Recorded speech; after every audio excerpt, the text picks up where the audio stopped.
He never hugged her back, not on his birthday, not when he scraped his knee, not even when she cried. His name is Jonah, and from the time he could walk, he would flinch when his mother reached out to hold him. Doctors told her not to take it personally. It's just sensory issues, they said. He doesn't like touch. But how do you explain that to a mother whose love language was warmth, closeness, connection? She watched other moms pick up their toddlers with ease, saw children fall into their parents' arms, messy and giggling, and quietly she wondered, would her son ever reach for her? Would he ever know what it meant to hold someone? The ache wasn't about her needs. It was about his world, a world where comfort felt like pain, where even love had to tiptoe. Still, she never gave up. She showed up, day after day, soft hands, warm voice, endless patience. And for years, Jonah remained quiet, distant, unreachable, until one day, he did something she never expected, something so small, so quiet, so easy to overlook, that most people would have missed it, but not her, because sometimes love doesn't shout, it whispers, and if you're listening closely enough, it changes everything. This is a story about love that looks different, about a boy who couldn't hug his mom, but found his own way to hold her heart. And the moment that changed everything, it's coming, and you won't forget it. Jonah was born a healthy baby, 10 fingers, 10 toes, a soft patch of dark hair. But even in those first weeks, there were subtle signs. He wouldn't settle when held. His cries sharpened with every attempt to comfort him physically.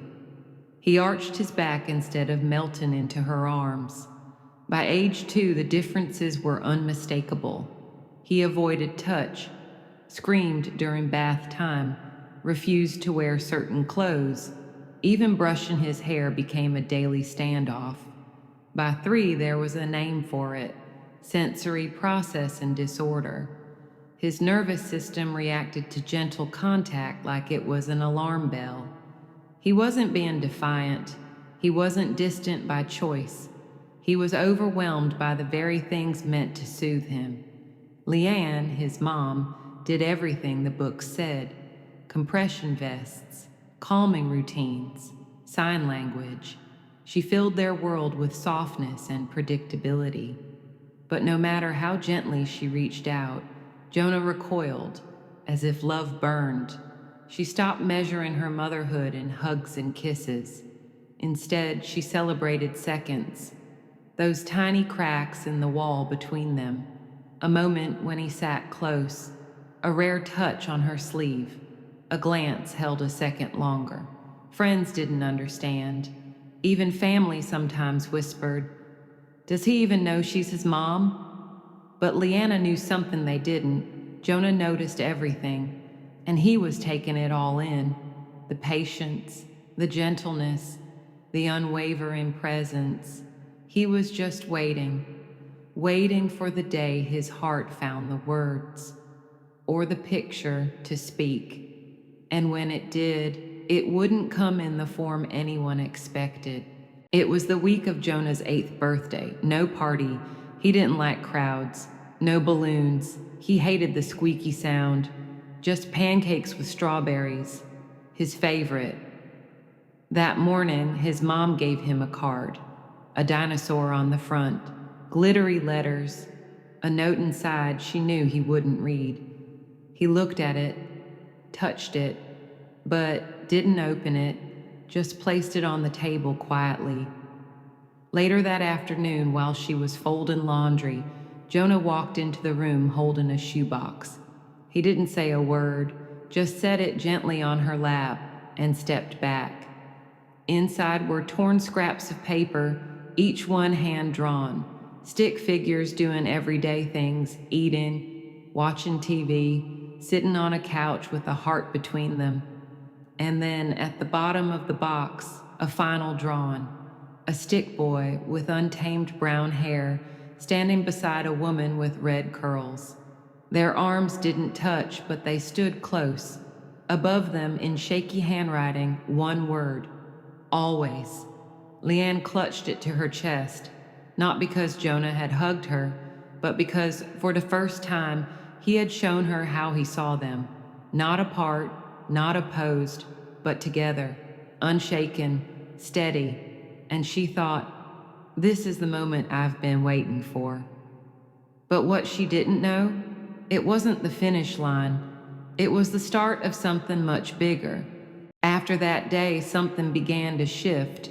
Jonah didn't become suddenly affectionate, but he began building a bridge piece by piece in his own way. He started making more connection boxes, each one filled with pictures, symbols, and drawings of the things they did together.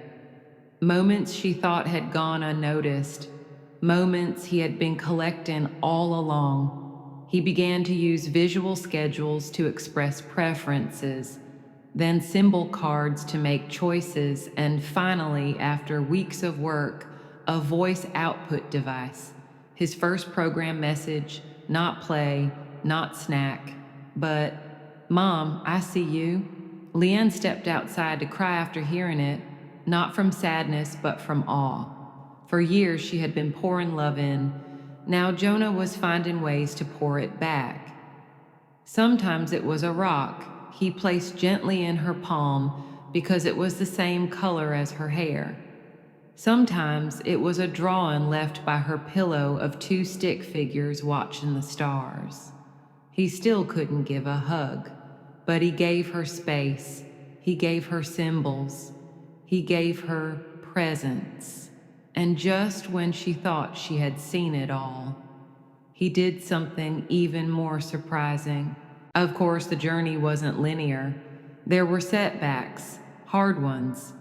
There were days Jonah wouldn't speak at all, times when he threw his communication device across the room, outings cut short by meltdowns, mornings filled with frustration when textures, noises, and lights overwhelmed him before breakfast.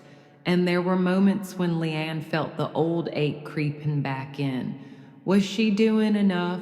Was she pushing too hard? Not hard enough? Sometimes Jonah would go quiet for days, as if retreating into a world only he could understand. And just when it seemed like progress had vanished, he'd leave a small drawing on her pillow, a pair of stick figures again, still standing side by side, still together. It reminded her, growth isn't a straight line, it's a spiral, a dance of trust and time. She found strength in the rhythm of small wins. The day he tolerated a new pair of socks. The first time he stood in line at school without covering his ears. The quiet moment when he rested his forehead against her arm and whispered one word with his device: safe. There were still grocery stores they couldn't visit, still birthday parties missed, still stares from strangers. But Liane had learned not to measure their story by what they couldn't do, but by how far they'd come. And just when she thought she understood the limits of Jonah's love, he gave her something she never could have imagined. It wasn't a hug. It was a paper cutout, two stick figures, again, but this time something was different. They weren't just standing near each other, they were touching, arms extended, wrapping gently around one another. Jonah had cut the shapes himself. One figure, clearly him, wild brown hair drawn with marker. The other, unmistakably Liane, red curls and soft eyes. He glued his figure around hers, meticulously, deliberately, with care in every angle. And next to it he had written, "This is what I can't do, but this is how I feel." Liane sat on the edge of her bed, paper in hand, and something in her finally settled. Not because she needed proof, but because Jonah had given her his heart in the only way he could.